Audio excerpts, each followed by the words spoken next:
Mas estamos estudando aqui nos Salmos, a partir do 42.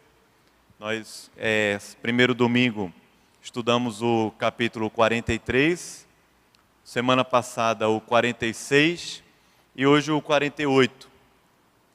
E a gente tem conversado sobre esses salmos que foram compostos, cânticos, foram compostos pelos filhos de Coré. Você que tem participado toda semana, precisa ter um pouco de paciência, porque pregar em série é como um seriado mesmo, que entre um episódio e outro, você tem ali 30 segundos para dizer o que aconteceu no último e onde parou, né? Quando eu gosto muito de uma série e estou assistindo, tem hora que eu não consigo esperar o outro dia e vejo mais 10 minutos do novo episódio, porque você fica... E o fato é que esse momento vai lembrando a gente, vai situando a gente aonde a gente quer estudar, abrir e ler aqui na Bíblia.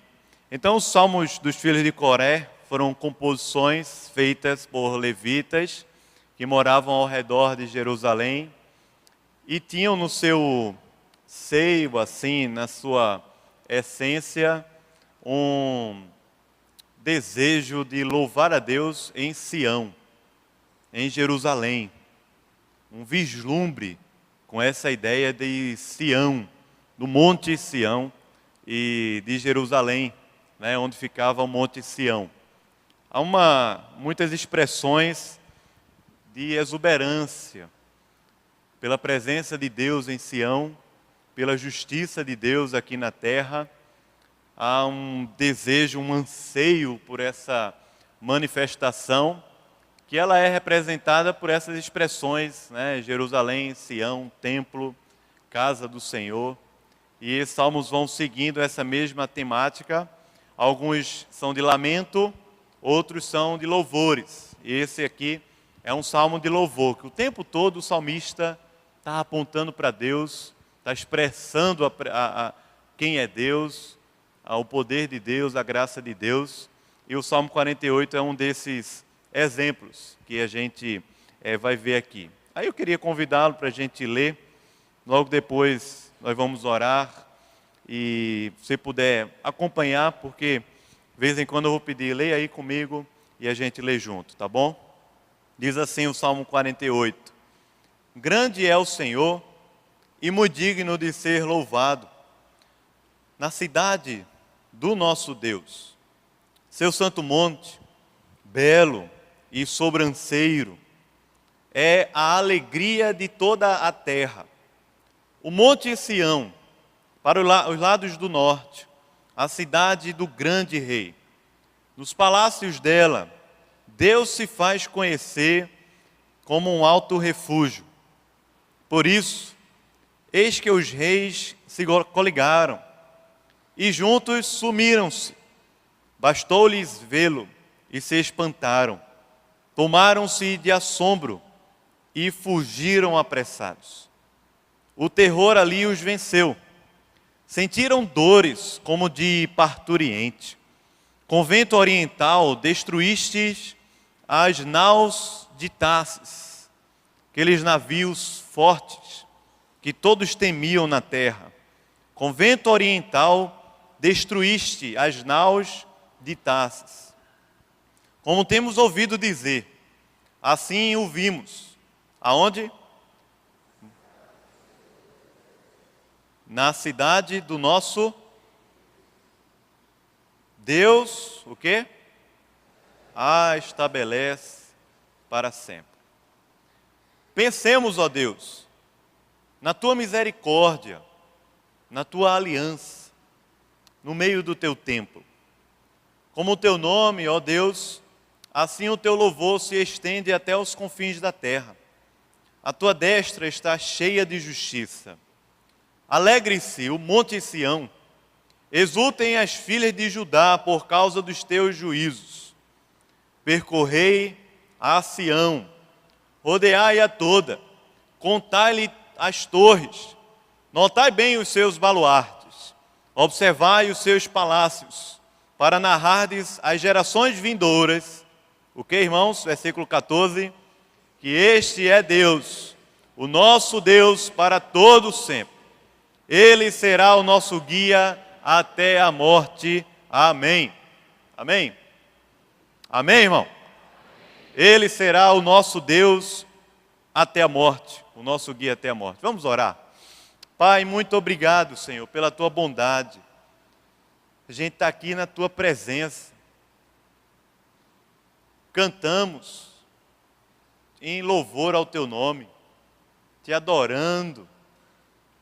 Podemos dedicar a ti dízimos, ofertas, como culto, adoração, com alegria, com espontaneidade. Senhor, obrigado, Pai, porque o Senhor, sendo grande, forte, poderoso, o Senhor se importa conosco, pessoas tão pequenas. O Senhor se inclina para nos ouvir. O Senhor fica feliz quando dedicamos a Ti glória, honra, louvor pelos séculos dos séculos. O Senhor participa conosco e o Senhor, com toda a Tua graça, com toda a misericórdia, nos inclui para que a gente possa abençoar essa terra como representante do Senhor aqui. Nós te pedimos, Pai, que a Tua presença, a Tua palavra seja sempre a marca da nossa vida, a marca da nossa igreja, em todos os setores dela. Nos setores das crianças, departamento infantil, grupos pequenos, nos ministérios de adolescentes, jovens, adultos, casais, idosos, senhoras. Deus, que em todos os ministérios dessa igreja, em todos os cultos, o Senhor seja a marca presente, a Tua palavra, o Teu acolhimento, a Tua exortação, a educação que podemos receber no Senhor. Ó Pai, nós precisamos de Ti, nos abençoa, em nome de Jesus, amém. Irmãos, Salmo 48, ele é muito parecido com o Salmo 46, por isso que a gente leu aqui no início o Salmo 46.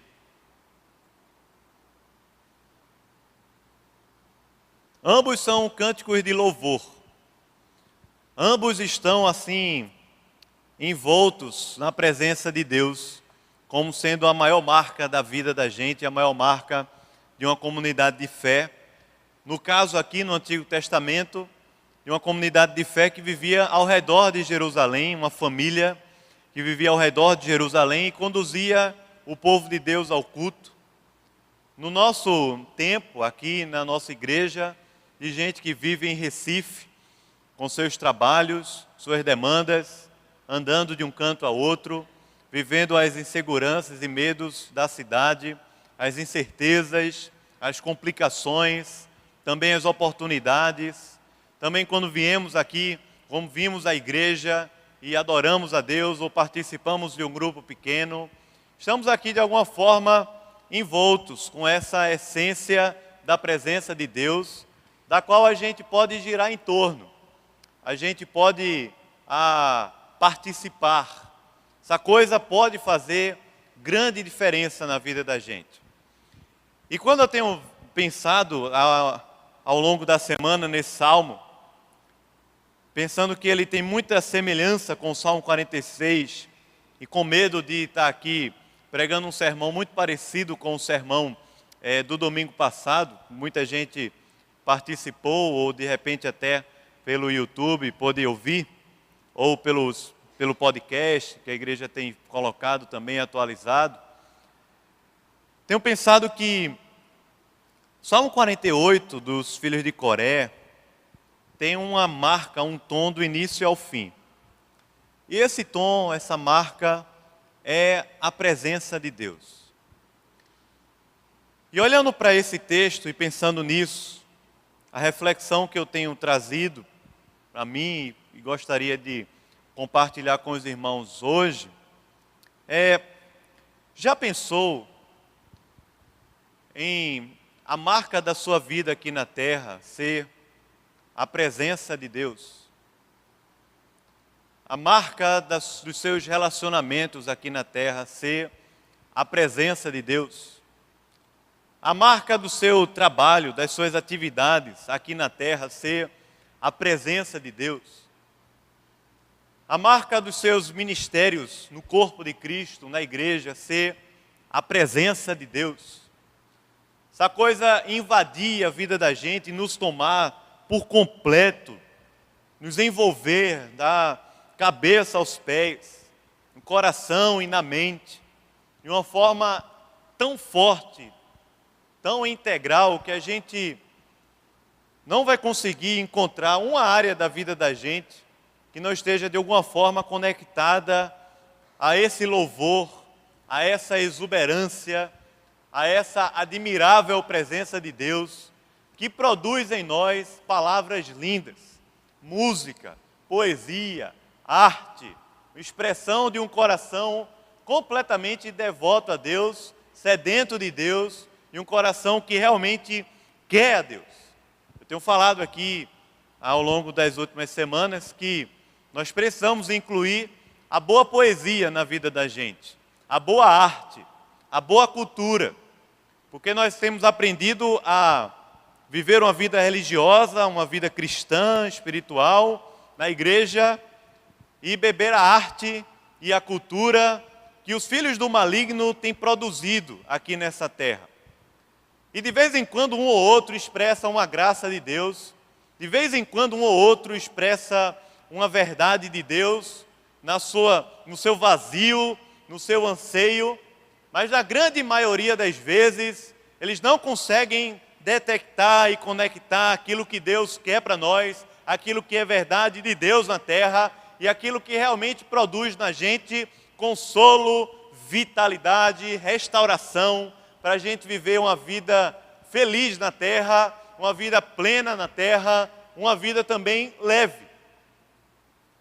Leve, não pesada, sobrecarregada, cheia de estresse, preocupações. Nós vamos ter lutas, vamos ter sofrimentos, vamos ter provações, vamos ter ciclos na vida da gente de coisas que vão acontecer e vão ser difíceis na vida da gente. Mas esses ciclos vão fechar. E a vida cristã, ela não tem a ver nem com uma vida de vitória, daquele tipo de pregação que se vê na televisão, de que você é cabeça e não cauda, de que o mal não vai chegar na sua casa, de que o sofrimento não vai bater e que você vai ficar rico, como se o dinheiro fosse a grande solução da vida da gente. Nem tampouco a vida cristã tem a ver com a vida de derrotismo, de fracasso, de fraquezas, de gente que não consegue ser feliz, que vive pesado, vive angustiado, ansioso e não consegue encontrar realmente vida, vitalidade espiritual, gozo na alma para poder sorrir de uma forma verdadeira e plena. E a linguagem dos Salmos, ela nos coloca exatamente nesse mundo de Deus, que não é um mundo triste, não é um mundo pesado. Você lê o Salmo 48 e acha que ele está lá no céu. O cara está no céu já. Como o apóstolo Paulo, que foi levado ao terceiro céu, não foi assim? Parece que o cara está no céu. Só que na verdade o cara está na terra. Essa comunidade está na terra. E estando na terra, essa comunidade estava sujeita a todas as fraquezas, vicissitudes, estava sujeita aqui na terra a todas as broncas que a gente tem na vida da gente, a guerra. Essa comunidade estava sujeita ao sofrimento, à traição, à rejeição, estava sujeita aos fenômenos da natureza que muitas vezes são difíceis, estava sujeita a tudo. A exatamente tudo o que a gente vive hoje. E estando na terra, essa comunidade de fé consegue expressar a presença de Deus como se estivesse no céu. Ao mesmo tempo que aponta para a essência de Deus, para o caráter de Deus, para a graça de Deus, ela aponta também para um juízo de Deus sobre aqueles que não conhecem ou que decidem não se submeter, não se inclinar verdadeiramente a Deus. Só que parece que esses caras estavam como que com os pés lá no céu, com a cabeça lá no céu, com os olhos lá no céu, vivendo aqui na terra, mas parece que vivendo uma realidade totalmente diferente dessa realidade que a gente vive aqui na terra. Na história da igreja você vai conhecer muitos homens de Deus, mulheres de Deus, que vivendo na sua época difícil, cheio dos seus contrastes, enigmas, mas viviam como se já estivessem no céu. Viviam como se já estivessem provando do céu. Viviam como se a presença de Deus fosse uma coisa tão real, tão forte, tão viva, que o que nos separa do céu é como se fosse uma pequena membrana, em que hoje eu estou aqui e amanhã eu estou lá. O apóstolo Paulo expressa isso quando ele diz assim: para mim, o viver é o quê? Cristo. E o morrer é o quê? Lucro. Paulo não estava naquele momento num spa, num cruzeiro. Ele não estava numa viagem maravilhosa. Paulo não estava naquele momento comendo no melhor restaurante da cidade, nem participando de um culto assim agradável no ar-condicionado. Paulo não estava naquele momento em nenhuma dessas situações que na nossa mente é como se fosse uma grande solução para a nossa vida. Paulo estava preso por causa do Evangelho de Jesus Cristo lá em Roma. E preso em Roma, sem muito contato, sem muitas perspectivas. Paulo pode dizer assim: para mim o viver é Cristo e o morrer é lucro. Como é que alguém que está preso consegue ter uma visão tão gloriosa e tão forte da presença de Cristo na terra, da presença de Cristo na sua própria vida, como o apóstolo Paulo? Como alguém como os filhos de Coré, vivendo numa realidade de guerra, de grandes batalhas, de muita insegurança ao redor de Israel, podem falar sobre a presença de Deus de uma forma tão real? E digo mais, essa turma aqui viveu muitos anos antes de Jesus, muitos. Você pode pensar aí aproximadamente 1000 anos, 900 anos, antes de Jesus nascer. Antes de Jesus proclamar aquele sermão lá em Jerusalém, antes de Jesus dar a João a revelação do Apocalipse, em que a gente vai ouvir essas mesmas expressões aqui: Jerusalém, Monte Sião, grande templo, a presença de Deus, a cidade de Deus, e tudo isso que a gente leu. 1000 anos antes. Mas falando de uma realidade como se ela fosse assim, tão palpável na sua própria vida. O autor aos Hebreus, no capítulo 11, diz que esses homens que viveram antes de Cristo, que foram homens de fé, que andaram verdadeiramente com Deus, de forma real, plena, eles falavam do céu, eles olhavam, eles tinham esse vislumbre, essa visão, mas ainda à distância. Eles falavam de um Cristo, de um Salvador, mas ainda à distância, ainda longe, olhavam de longe e criam nesse Jesus e proclamavam palavras, poesia, música tão bela como essa. E o autor aos Hebreus diz que nós, hoje, alcançamos a promessa. E porque alcançamos a promessa, nós temos muito mais condições, muito mais informações, muito mais revelação de Deus para poder viver na terra uma vida tão poderosa como aqueles homens viveram. É por isso que o autor aos Hebreus diz: portanto, para nós, olhando para essa nuvem de testemunhas, nós podemos correr a carreira com perseverança, olhando para o autor e consumador da fé, Jesus. E o salmista no Salmo 48 diz: grande é o Senhor. No meio das batalhas e da guerra, grande é o Senhor. Deus, Ele é muito digno de ser louvado. Esse santo monte, Monte Sião, que ficava lá em Jerusalém, era um monte real. não era uma coisa figurada. Mas aquele monte real, de alguma forma, simbolizava a presença de Deus para o povo de Deus. E o Apocalipse, Jesus vai falar isso também. O Monte Sião, belo, sobranceiro, esplêndido, forte, imponente. Esse Monte Sião, ele é a alegria da igreja. Amém? Olha aí, por favor, o seu salmo. Veja o que diz. Esse Monte Sião é a alegria de onde? De Israel. Da igreja. É a alegria de onde, irmão? De toda a terra. Esse Monte Sião, ele tem poder para ser a alegria de toda a terra. Não somente de pessoas que conhecem a Deus, mas também daqueles que não conhecem a Deus. O salmista vai dizer que nos palácios dessa grande cidade, a cidade do grande rei, Deus se faz conhecer como um alto refúgio, como uma segurança, uma fortaleza, socorro bem presente nas horas de tribulações. Deus se faz conhecer como a maior segurança que a gente pode ter na vida, a partir dessa visão do monte.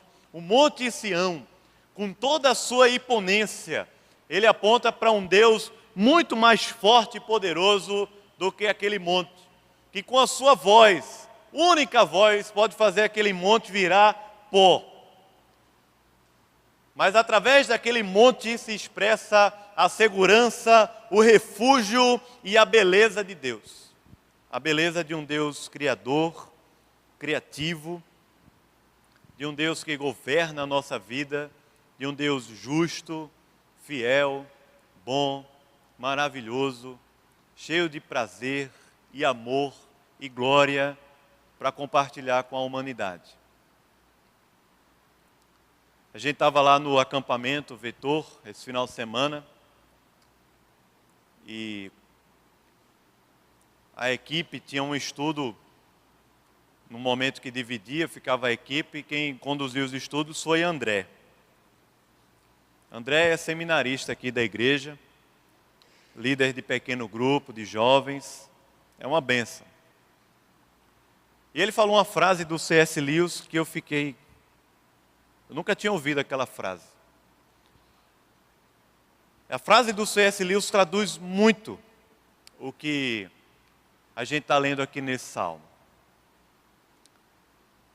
Ele diz que a terra, essa terra que nós vivemos, Recife, para os ímpios, aqueles que não conhecem a Deus, aqueles que não reconhecem a salvação por intermédio de Jesus. Para os ímpios, a terra é a maior manifestação que eles vão poder ter dos céus.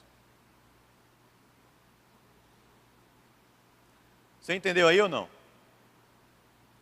Esse lugar que a gente vive, que você e eu, se fôssemos descrever, provavelmente não descreveríamos com essas palavras tão belas. O Monte Sião, a beleza, o refúgio de Deus, a cidade de Deus, o rio de Deus saindo do seu trono e invadindo a nossa terra. Provavelmente a gente iria escrever aqui sobre a nossa terra, conforme a gente escuta lá na CBN, ou aqueles programas de tragédia que vai dizer o tempo todo morreu, um ônibus foi assaltado, uma pessoa foi abusada sexualmente, a violência doméstica no bairro tal, na rua tal, o protesto, a confusão, um grande assassinato, uma coisa. Provavelmente a gente teria um discurso a respeito da nossa cidade totalmente tomado de sangue, de medo, de insegurança, de problemas. E nós temos todos esses problemas. Eles são reais. Mas essa comunidade de fé também tinha todos esses problemas, descrevem a sua terra de uma forma diferente. Então C.S. Lewis dizia o seguinte: a terra é a maior expressão que os ímpios podem ter dos céus, como também a maior expressão que os salvos, eleitos, justos de Deus podem ter do inferno. Entendeu aí ou não? Eu não gosto de falar frase porque fica... Mas pega essa frase e olha para esse texto aqui. Salmista que vivia numa cidade como a nossa. É claro que diferente por causa do seu contexto histórico, geográfico, tudo bem. Mas vivia uma realidade parecida com a nossa. Com medo, insegurança, incertezas diversas. Mas ele está descrevendo a cidade com uma exuberância tremenda, uma imponência tremenda. Ao mesmo tempo em que ele diz que à medida que isso se propaga na terra, os ímpios tremem. O juízo de Deus se revela.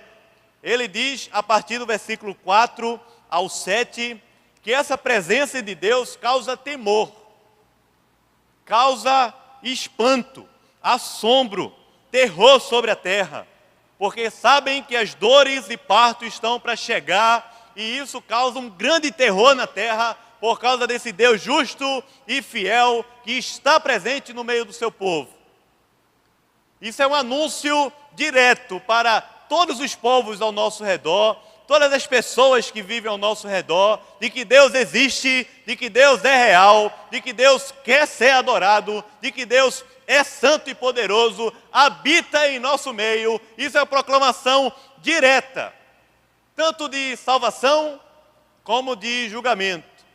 Ele termina dizendo que com vento oriental o Senhor pode destruir aquilo que havia de mais poderoso entre os navios de Tarsis, as naus de Tarsis.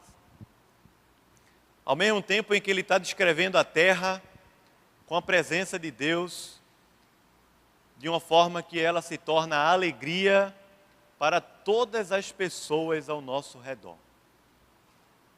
O que o salmista está dizendo, ou melhor dizendo, essa ponte em que o salmista faz, vivendo na terra, mas como se o céu estivesse presente, vivendo na terra, mas como se já estivesse lá.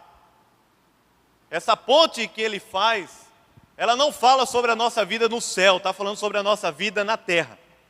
E essa nossa vida na terra, ao redor das pessoas que nós vivemos, é a maior expressão que muitos vão ter de Deus, dos céus, do reino de Deus aqui na terra.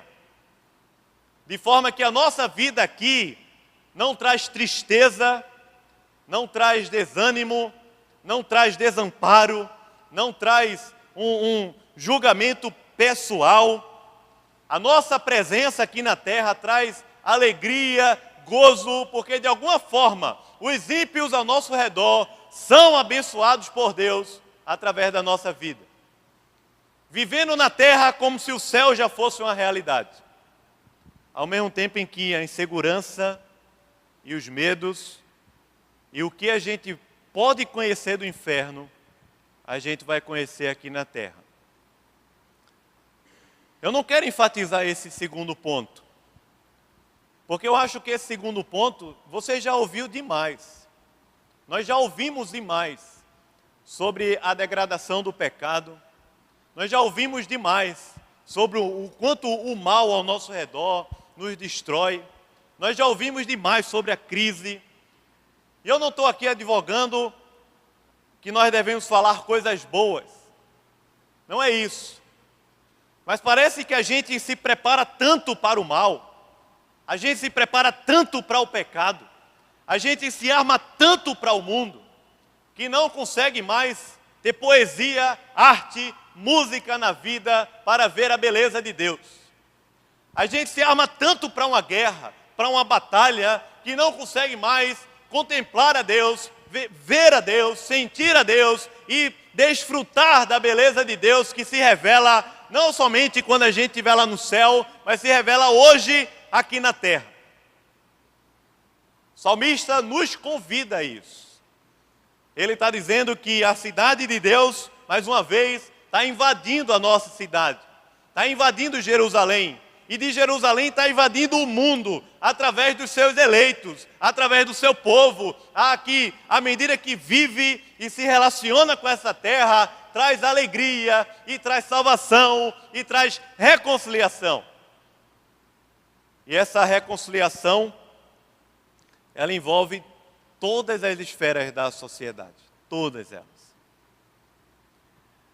Por isso que no versículo 9, você pode olhar, por favor, o versículo 9.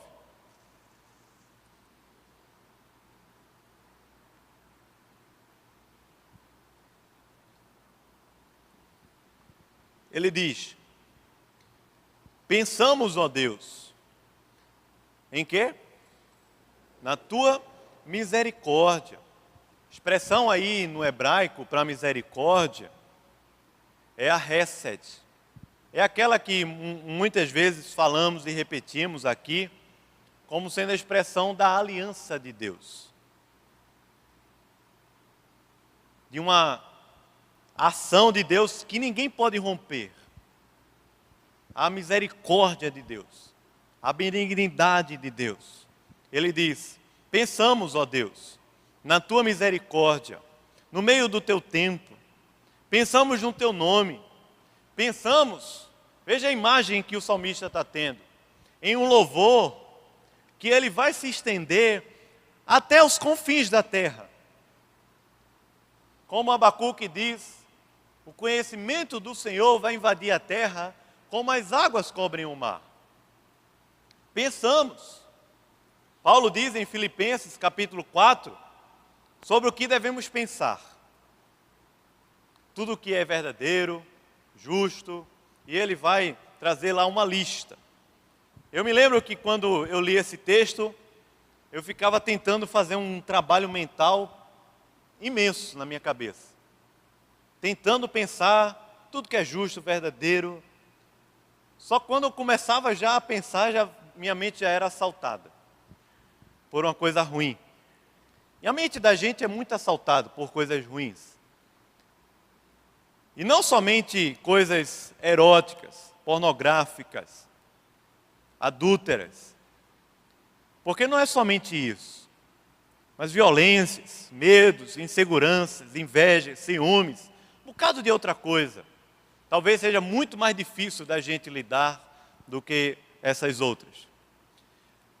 Mas o convite aqui não é para você, do tipo, fechar assim a cabeça e ficar fazendo um trabalho mental, como se fosse um Jedi, né? Assim, um negócio, alguma coisa vai acontecer diferente, eu preciso pensar.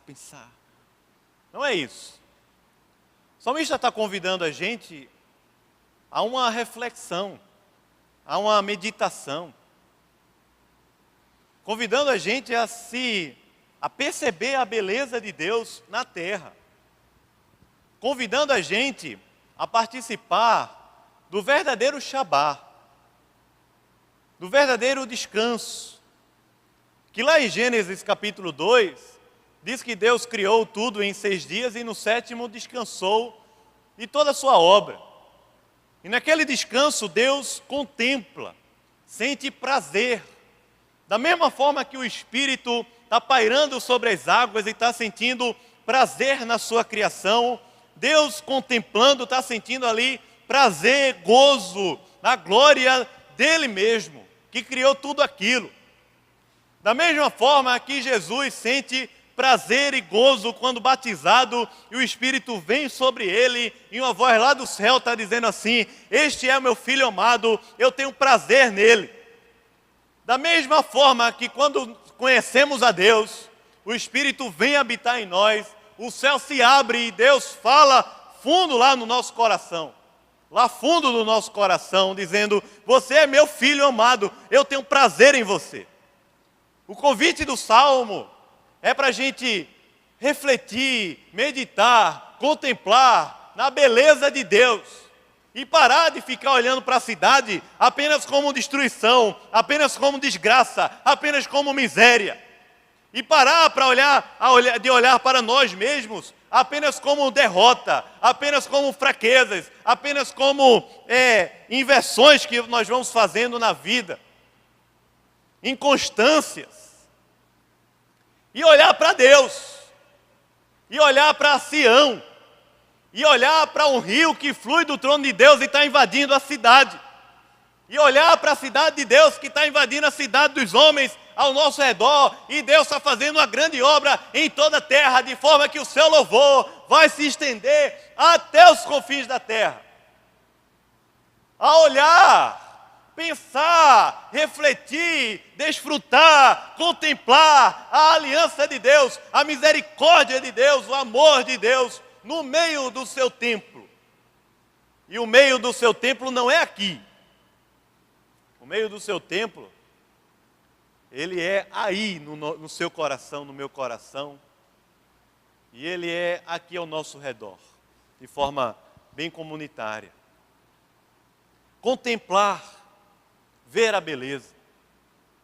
Porque a terra vai ser a maior visão que os ímpios vão ter a respeito do céu. Porque há um rio cujas torrentes alegra a cidade de Deus. O santuário das moradas do Altíssimo, como nós lemos. Termina o Salmo, ele dizendo assim: ao invés de ficar parado, faça o seguinte: percorra Sião. Rodeai-a toda. Começa a ver. Começa a enxergar, a perceber. Quando foi que Deus faltou com a sua fidelidade na sua vida? Quando foi que as misericórdias de Deus faltaram na sua vida? Quando foi que Deus desamparou você? Você não vai encontrar isso. Por isso, vá andando, saia caminhando, percorra Sião, e não somente veja a desgraça, a guerra, as traições, as situações da nossa vida, mas percorra e consiga ver os palácios, consiga ver os baluartes, consiga narrar essa história para as outras gerações, consiga sentir na sua alma, no seu coração, essa manifestação da presença de Deus em Sião, no meio do seu povo, quando há louvores, há adoração, glória ao Senhor. O culto a Deus, ele não é uma coisa que acontece somente aqui no domingo. Isso aqui é uma expressão de culto comunitário, que faz parte do dia do Senhor. Mas o salmista está chamando a gente, está chamando todo o povo de Deus, a viver a vida como se a vida fosse um culto a Deus. Quando você for sair de casa para trabalhar, ou quando sair de casa para ir cuidar da sua saúde, ou quando sair de casa para ir para uma escola, uma faculdade, ou quando sair de casa para vir à igreja, ou sair de casa para fazer compras no mercado, ou sair de casa para viver as situações que o mundo moderno tem dado para a gente. Quando você sai de casa, consiga ver, consiga visualizar o que Deus está fazendo na terra. As torres, baluartes, as colunas, o refúgio, o monte, a presença de Deus, consiga ver. Porque se nós não conseguimos ver, a nossa alma não vai se embelezar da beleza de Deus, da presença de Deus. Se nós só conseguimos ver bronca, problema, amargura, rancores, a nossa alma não vai produzir a poesia para Deus, a poesia de Deus, a arte, a cultura de Deus, que brota de um coração que vislumbra Deus no Monte Sião. Ele diz, para que dessa forma as gerações vindouras conheçam a Deus, o nosso Deus, que é o nosso Deus para sempre, que Ele é Deus, que Ele é nosso Deus para sempre, e que não somente Ele é o nosso Deus, mas Ele é também o nosso guia,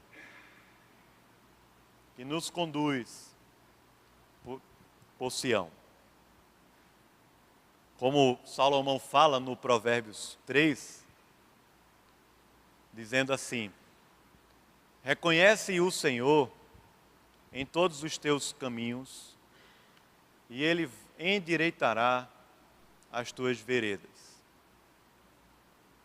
Não é que para quem está parado, esperando a coisa acontecer, mas o salmista, no movimento dos salmos, como a gente tem falado aqui, ele se encanta com Deus. Mas à medida que ele se encanta com Deus, ao invés de ele ficar parado, estático, ou ao invés de ele chamar todo mundo para ficar parado, estático, ele chama todo mundo para um movimento, para uma dinâmica de vida, que gira em torno de Deus, gira em torno da presença de Deus de Sião. Daí você já pensou se a maior marca da vida da gente fosse a presença de Deus? Nós percorreríamos essa cidade de uma forma diferente. Nós trabalharíamos de uma forma diferente. Nós leríamos a Bíblia de uma forma diferente. Nós receberíamos pessoas novas na igreja de uma maneira diferente. Nós discipularíamos pessoas para narrar a todos que Ele é Deus e Ele é o nosso guia de uma forma diferente. Nós participaríamos daquilo que Deus está fazendo na terra de uma forma diferente. Não ia participar só da minha coisa, só do meu ministério, só daquilo que está envolvido com o pastor A, ou com o pastor B, ou com a igreja A, ou com a igreja B, mas de alguém que consegue ver em Sião a grande manifestação da presença e do reino de Deus e se alegra com isso. A alma se enche de gozo e regozijo com isso. E não fica calado. E não fica estático. Ele anda, o movimento acontece na vida da gente. E esse movimento é um movimento que envolve devoção e afetos.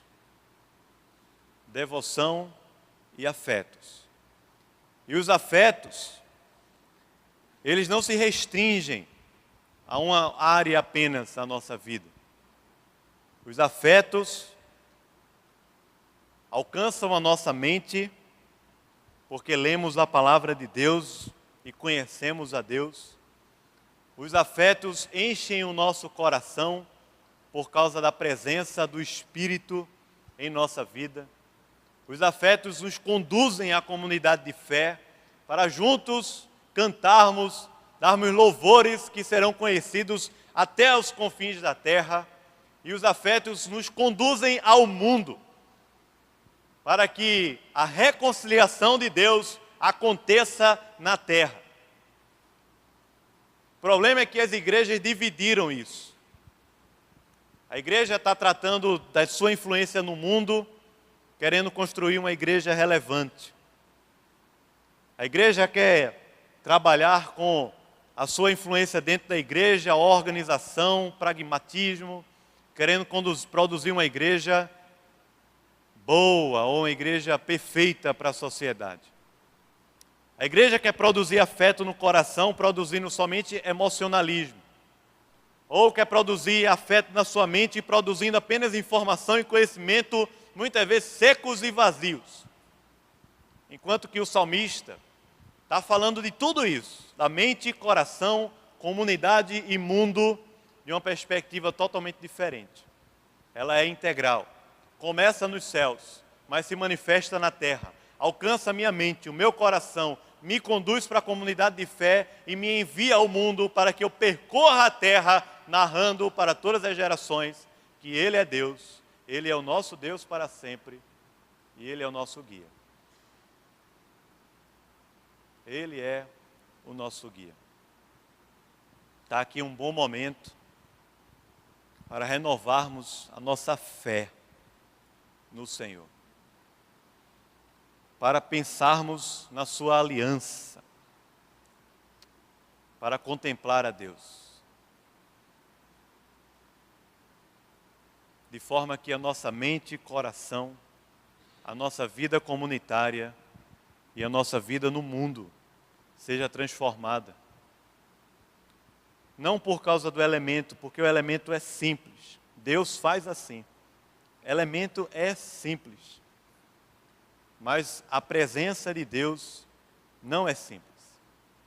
A presença do Cristo aqui não é simples. O renovo e a restauração de Deus não são simples, são profundas e complexas. Daí eu queria convidá-lo a um tempo de oração, se preparando para a ceia, convidar os presbíteros para virem aqui à frente, a gente participar da mesa do Senhor. Pensar na misericórdia, benignidade, aliança, na presença de Deus, a alegria de toda a terra. Fecha os teus olhos, baixa a tua cabeça.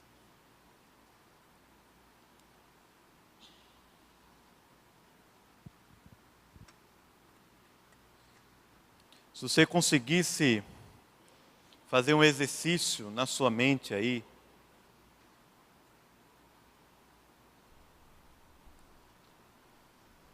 pense na cidade que você mora e veja a beleza de Deus. Veja o conhecimento de Deus, o céu tocando a terra, através da nossa vida aqui. Porque grande é o Senhor e muito digno de ser louvado. É na cidade do nosso Deus, seu santo monte, belo, maravilhoso, imponente. Deus se dá a conhecer. Ele é o nosso Deus.